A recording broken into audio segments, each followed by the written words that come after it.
मेरी नई नई शादी हुई थी। मैं बहुत खुश था। भगवान ने वैसे ही हम सफ़र दी थी जैसा चाहा था। प्यारी सी, दोस्ताना सी, समझने वाली, मुझ पर ध्यान देने वाली। हमारी फैमिली बहुत मॉडल थी। मेरा बड़ा भाई अपनी फैमिली के साथ अलग रहता था और मेरी मम्मी मेरे साथ ही रहती थी। मेरे पापा 2 साल पहले ही इस दुनिया से जा चुके थे। मेरी पत्नी और मेरी मम्मी मेरा सारा वक्त मेरी पत्नी के साथ ही गुजरता था। ऑफिस जाओ तो वहाँ से भी फ़ोन करता, अपनी पत्नी को हाल चाल पूछता। नया सफ़र था, हम सफ़र के बिना उदास हो जाता। सुबह जब ऑफिस जाता तो मम्मी अपने कमरे में बैठी माला जप रही होती थी। रात को आता तो मम्मी को नमस्ते करके सीधा अपने कमरे में रमा के पास चला जाता था। रमा मेरी पत्नी का नाम है। मेरी सुबह शाम ऐसे ही गुजरने लगी थी। मम्मी से मिलना, मम्मी के पास बैठने का वक्त ही नहीं मिलता। मैं खाना भी अपने कमरे में खाया करता था। एक दिन मम्मी मुझसे कहने लगी, मेरे बच्चों का भी माँ का हाल चाल भी पूछ लिया करो। हफ्ता बीत जाता है, मैं मम्मी से बात नहीं करता था। मैं हल्का सा मुस्कुराया। मम्मी, आपको पता ही है ऑफिस में बहुत काम होता है, कैसे आता हूँ, थक जाता हूँ बहुत। मम्मी ने सर पर हाथ फेर दिया और मेरे लिए प्रार्थना ही कर डाली। मुझे कहा, जाओ बेटे, सर को हवा मत लगने दो और जाकर सो जाओ, आराम करो। वहाँ मेरी पत्नी रमा मेरा इंतज़ार कर रही थी। मैं कमरे में चला गया। मम्मी के घुटनों में बहुत दर्द हो रहा था। शायद वह मुझसे कहना चाहती थी कि मुझे डॉक्टर के पास ले जाओ, लेकिन जब मैंने कहा मैं थक गया हूँ तो मम्मी ने मुझसे आराम करने को कहा। रमा कहने लगी, यार दिल कर रहा है बर्गर खाने को, जाओ बर्गर लेकर आओ बाहर से। मैंने उसी वक्त घड़ी के तरफ नहीं देखा। यार जाओ, टाइम 10 बज रहे हैं। रमा मुस्कुराकर बोली, तो क्या हुआ, जाओ बाहर से मेरे लिए बर्गर लेकर आओ। जब मैं कमरे से बाहर आया तो देखा मम्मी खुद ही अपना घुटना दबा रही थी। शायद उसको बहुत दर्द था। मैंने इग्नोर करके अपनी बाइक स्टार्ट की। मम्मी ने पूछा, इस टाइम कहाँ जा रहे हो मेरे बच्चे? ना बोला, मम्मी रमा के सर में दर्द है, उसने खाना नहीं खाया, बस उसके लिए बर्गर लेने जा रहा हूँ। मम्मी ने ठंडी आह भरी, तो उसको डॉक्टर के पास ले जाना था ना। जब मैं जाने लगा तो मम्मी ने कहा, अच्छा मेरे घुटनों में दर्द है, आते समय मेरे लिए दवा लेते आना। मैं बाजार चला गया। बर्गर की दुकान पर काफ़ी भीड़ था। वह एक दोस्त मिल गया, उसके साथ गपशप करने लगा। इतने में बर्गर तैयार हो गया। बर्गर लेकर घर आया। मम्मी ने लड़खड़ाते हुए गेट खोला। मैंने बाइक खड़ी करके कमरे में जाने लगा तो मम्मी ने पूछा, बेटा मेरी दवाई नहीं लाए? मैंने सर हाथ पर रखा। मम्मी, भूल गया, अभी लेकर आता हूँ। मम्मी मुस्कुराई, नहीं मेरे बच्चे, तुम आराम करो, कल लेकर आना। रमा बर्गर खाने लगी, मैं मोबाइल पर गेम खेलने लगा। मम्मी शायद उस रात दर्द से तड़प रही थी, लेकिन मैं बेखबर रहा। दिन गुजरने लगा, मैं मम्मी से दूर होता चला गया। हफ्ते में एक बार कभी मम्मी का हाल चाल पूछ लेता, वरना मम्मी के कमरे में कब जाता था। और बड़ा भाई, वह तो मम्मी से मिलने भी नहीं आता था, जबकि घर बिल्कुल पास में ही था। भाई का भी मैंने अपनी पत्नी और बच्चों के साथ बहुत खुश था। अक्सर मम्मी मुझसे पूछा करती थी कि बेटे तेरे भाई का क्या हाल है, वो बेचारा पता नहीं मुसीबतों में पड़ा हुआ है। मम्मी मेरी बातों से अपसेट हो गई। अपने 2 शब्दों में कहने लगी, ठीक है बेटा, कल उसे देखते आना। उसे उसकी दाढ़ी बढ़ गई है, बाल बिखरे हुए हैं। मेरे बेटे, तुम अपने भाई से पूछना, उसका हाल चाल सब ठीक है। मम्मी तड़पने लगी, हे भगवान, मेरे बच्चों की मुश्किलें आसान कर दे। मम्मी, आपकी उसको कोई परवाह नहीं है, आप बस उसके गीत गाती रहती हो। माँ थोड़ा सा मुस्कुराई, हाय मेरे बच्चे बहुत सीधे साधे हैं, मैं बस थोड़ा सा फिक्र करती हूँ उसकी। वह खुद परेशान होने लगा, इसलिए नहीं आता होगा। मैं पास में गुस्से से बोला, परेशान नहीं है, अपने साले को नई बाइक लेकर दी है उसने, 1.5 लाख की। परेशानी कहाँ से? माँ बिल्कुल चुप हो गई। मैं महसूस तो नहीं कर पाया, पर मम्मी दिन ब दिन गुजरते टाइम के साथ कमज़ोर होती जा रही थी। खैर, दिन गुजरते गए। जिस कंपनी में मेरी जॉब थी उन्होंने मुझे दूसरे शहर भेज दिया था। वहाँ मुझे घर भी मिल गया था। उस दिन मैं बहुत खुश था। रमा को बुलाया। रमा खुशी से झूमने लगी। मम्मी धीरे धीरे चलते हुए हमारे पास आ गई। मुझसे पूछने लगी, क्या हुआ बेटे, शोर किस बात का है? मैं मुस्कुराकर बोला, मम्मी कंपनी के तरफ से मुझे घर मिल रहा है, गाड़ी मिल रही है और मैं और दोनों मियाँ बीबी वहाँ रहने के लिए जा रहे हैं। मम्मी मुस्कुराकर कहने लगी, अच्छा भगवान सबको तरक्की दे। मम्मी ने धीरे से बोली, रमा मेरी बच्ची, मेरे भी कपड़े पैक कर देना। मैं मम्मी के तरफ देखकर बोला, मम्मी आप नहीं जा रही हमारे साथ, अभी मैं और सिर्फ रमा ही जा रहे हैं, बाद में आपको बुलवा लेंगे। मम्मी अब आप बड़े भाई के साथ ही रहोगी। मम्मी के चेहरे पर एक उदासी छा गई। अच्छा बेटा कोई बात नहीं, मुझे फिर अपने भाई के घर छोड़ आओ। मैं कब महसूस कर पाया था मम्मी का कांपता हुआ जिस्म, तड़पता हुआ दिल और बेबसी शब्द। मैं मम्मी को बोला, अच्छा शाम को छोड़ आऊँगा। मम्मी ने उस दिन खाना नहीं खाया था। मम्मी शायद रो रही थी।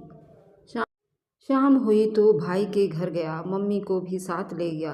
भाई को नमस्ते किया। भाई खाना खा रहा था। भाई हमको देखकर थोड़ा मुस्कुराया, कहने लगा, खाना खा लो। मैंने बोला, भगवान तुम्हें ज़्यादा दे।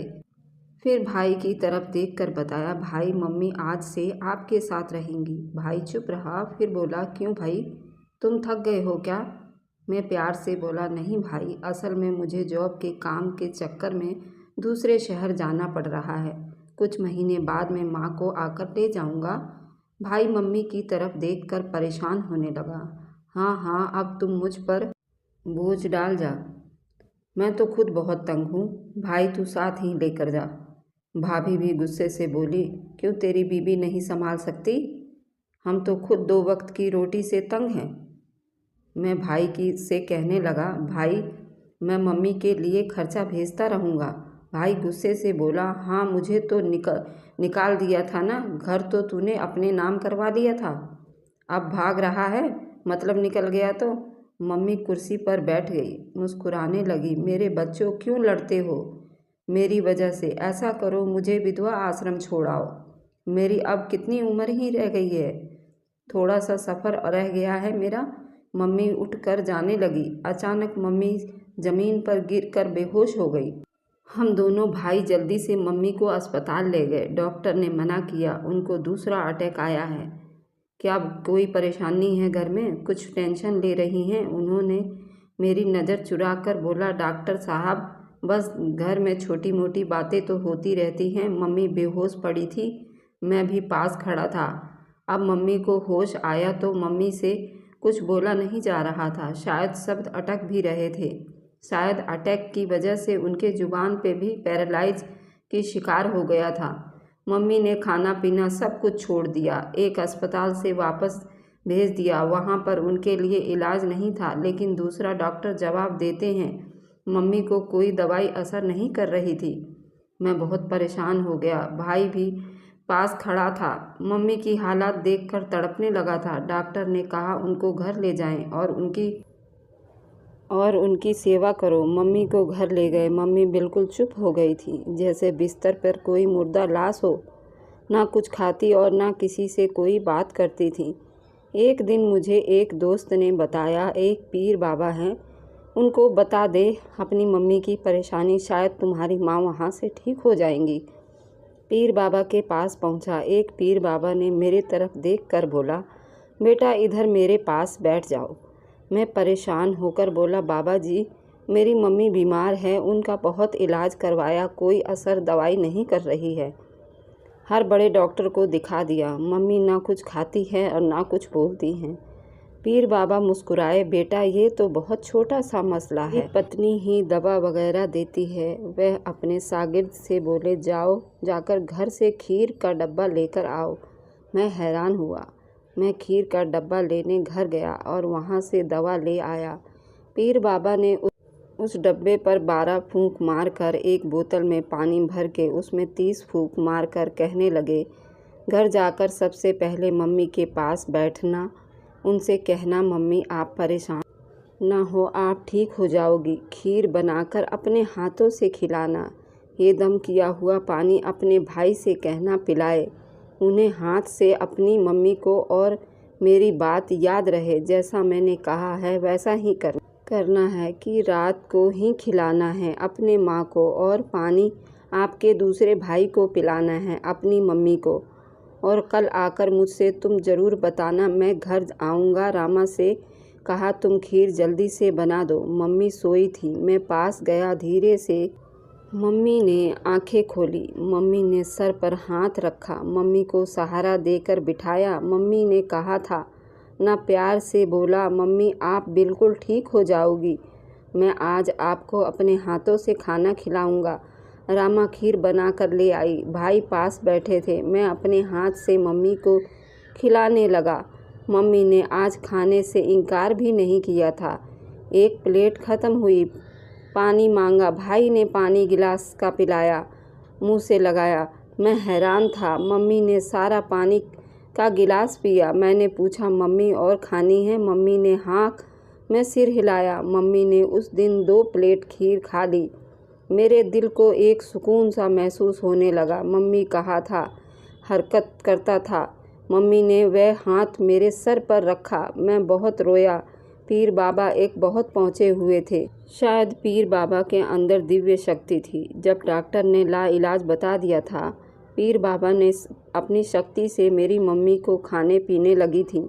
दूसरे दिन में मिठाई का डब्बा ले आया, पीर बाबा के पास गया। पीर बाबा मेरे चेहरे को देखकर समझ गए थे। मैं उनको नमस्ते किया। आपसे बोला, बाबा जी बोले आज और ये खीर खिलाओ। मैं दम करके मम्मी ने पहले वाली सारी खीर खा ली थी। बाबा जी बोले, तुमने अपने हाथों से खिलाई थी ना? मैंने हाँ मैं सर हिला दिया। बाबा जी ने मेरे कंधे पर हाथ रखकर एक लंबी सांस ली। बोले, बेटे सच बताऊं तो पानी ना मैंने कुछ पढ़कर फूका था और ना खीर में कुछ फूका था, ना तुम्हारी मम्मी इतनी बीमार है। और मैं समझ गया कि वह दवा तुम्हारी पत्नी देती है। मैं समझ गया था माँ को अपने बेटे की मोहब्बत चाहिए थी और माँ को तुम्हारा सहारा चाहिए था। जब उसका बेटा मुस्कुराकर माँ से पूछता है ना, मम्मी आप कैसी हैं, भगवान की कसम माँ कितनी भी बीमार हो वह ठीक हो जाती है। बेटा माँ की दवा से कभी ठीक नहीं होती। औलाद की मोहब्बत भरे थोड़े से शब्द ही माँ के ठीक कर जाते हैं। बेटा तुम काश पहले ही एक बार माँ को अपने हाथ से दवा देते या खाना खिलाते तो तुम्हारी माँ बीमार ही नहीं होती। एक बात पूछूं क्या, तुम भाइयों से पहले माँ बोझ बन गई है क्या, जिसके आंचल तले तुम परवान चढ़े हो? मेरी आंखों से आंसू बहने लगे। बाबा मैं भटक गया था। मैं अपनी मम्मी का दर्द महसूस नहीं कर सका। बाबा मुझे माफ़ कर दे। मुझे माफ़ी नहीं, आप अपनी माँ के पांव जाकर छुओ, उनसे माफ़ी मांगो। भगवान के लिए जाएं और अपने माँ बाप को मना ले। भगवान की कसम अपने माँ बाप को अपने सीने से लगा कर तो देखो, आपके दिन दुगनी रात चौगनी हो जाएगी। अगर आप अपने माँ बाप के साथ अच्छे रहोगे तो आपकी औलाद भी आपको देखकर सीखेगी। आपको आगे जैसा करेंगे वैसा आपको पीछे मिलेगा।